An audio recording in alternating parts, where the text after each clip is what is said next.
How cool is this? Do you think you've got what it takes to grow one of these in your home? I'm here in Morrison, Tennessee at Red Leaf Exotics with Dominic. He specializes in growing tropical pitcher plants. So they have very particular lighting needs and water needs. Let's start with lighting needs. Well, Nepenthes come from the rainforest and near the equator, so they like really bright, diffused light. They don't like too much full sun, but just anything that's really bright and glowing. I use about 55% shade cloth in here. And after the light, I would say the biggest thing is humidity. The plants love ideally 70% or higher, which can be a little difficult inside, but if you have a spray bottle or a humidifier, they'll do just fine. As long as you get that humidity and light, you really should have no problem. And I see a lot of different variations in sizes of the pitchers and colors, down to like an inch to, gosh, 15, 18 inches size. It depends on the age of the plant. Like a lot of the smaller plants are going to just get the smaller pitchers. But as they mature, some plants, depending on what the parents are of the hybrid, some will get huge. Some can get close to 2 feet. Wow. And then some might stay small, only a few inches, 3 or 4 inches. So this one's got a really huge pitcher on that. Is that because it's an older plant? This plant is older. This plant is probably near 12 years old. I had it from a super tiny seedling. But one of the parents in it is Truncata. The hybrid is called Truncata crossed with Veitchii maximus spectabilis. And anything bred with Truncata just gives you huge pitchers. They're one of my favorite hybrids to collect, the Truncata hybrids. Yeah, it's very cool. They're super complex in their design. Between smell and sugar they produce, like a nectar, which they'll produce under the lid. The bugs can smell that miles away. They come for that. And this lip here is just so slippery and just designed to aim things into the pitcher opening. And they open with their own digestive fluids, which will mix with rainwater and stuff. But once the bugs go in there and they fall in, there's no way of getting out. The interior is so slippery and waxy. And then over the course of a week or so, they'll just break it down and drink it up like soup. You know, I feel like the most common carnivorous plant that people know of is a Venus flytrap. So, but these don't close once something's in there. No, these don't move at all to capture. They just stationary and beautiful, and yeah, that does the work. They are stunning. I do see a few other different types of plants in here, as far as some really interesting bromeliads and some orchids here, I guess, that are good companion plants with them. A lot of these plants, the tropicals, as long as you have that high humidity, a lot of them can grow together.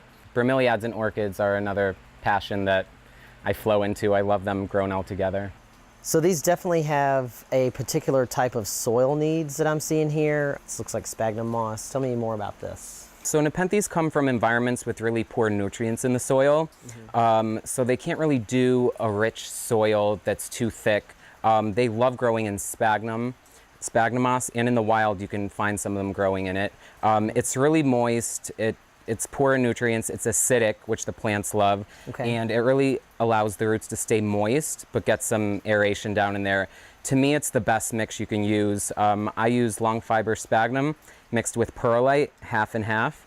And it just gives you this nice, airy, kind of crunchy consistency. I usually will soak the sphagnum moss in water and then squeeze it all out so it's fluffy and spongy, not so soaked, and then I'll mix it together. Yeah, cool. And a big notable difference too is this pot here that you've got. Yeah, these are net baskets, which a lot of people use in hydroponics or for orchids. They add additional aeration to the soil because a lot of these plants are epiphytic, so they get a lot of air and moisture at the roots. If you're growing inside, the chances are the humidity is pretty low, so I would suggest more of a closed pot so you're not drying out as much. Yeah, a closed pot like that. Yeah. So what are the feeding needs of these plants? Do they take like a normal fertilizer, or is it a very particular kind? If you're growing indoors, some people will go and buy crickets from the pet store. They'll put fish pellets in the pitchers.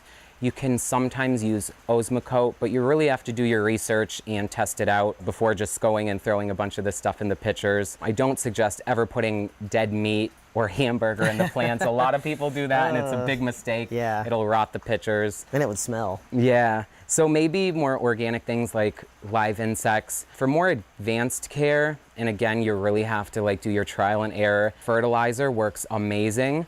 You apply it as a foliar spray. I dilute mine 1/4 strength, sometimes even more than that, because they are really good at picking up the nutrients, and you don't want to overpower them. The soils where they grow are poor, so too much nutrients is really going to shock them. So you just, a nice foliar spray about every 2 weeks, only in the growing season when you're giving them the most light.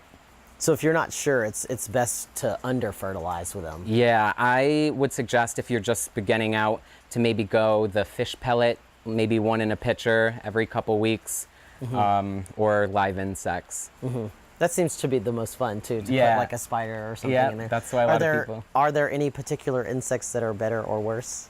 No, I would say don't put something, like jam something in the picture that isn't going to fit in there. Little small insects every couple weeks work so fine. It might seem like you want to go in and just throw a bunch of bugs in there, but just a little here and there, and that the plants will thrive on that. How do you augment lighting for them? Here in the summer, I mean, we use all the natural light, and then in the winter, when the daylight hours are shorter, or if you're inside, grow lights really, the plants love grow lights. I suggest T5. You can find them on eBay, just read the reviews, find out what works best, but everybody sells T5 lights. And a big thing now in the market is LED. They don't produce a lot of heat, but in my experience, T5 are the best. You want to probably put the plants a foot or more below them so they're not getting that heat. Okay. And keep them on about a 12-hour photo period, 12 hours a day. Okay. Yeah. So kind of a standard daylight hours. Yeah, because they do come from the equator, so they're never really getting the short daylight. So like 8 to 8 or 7 to 7, something like that. Yeah, usually put them on a timer, and the plants really thrive under grow lights. So this is definitely the coolest greenhouse I've been into in a really long time, if not ever. Thank you. You source these from all over the world, is that correct? Yeah, I mainly get them from my friends in Australia and also in Germany. Very cool. So if you're interested in growing these, you can check out Red Leaf Exotics on Instagram or Facebook, or at redleafexotics.com. Yeah, go ahead and try something new. For inspiring garden tours, growing tips, and garden projects, visit our website at volunteergardener.org or on YouTube at the Volunteer Gardener channel, and like us on Facebook.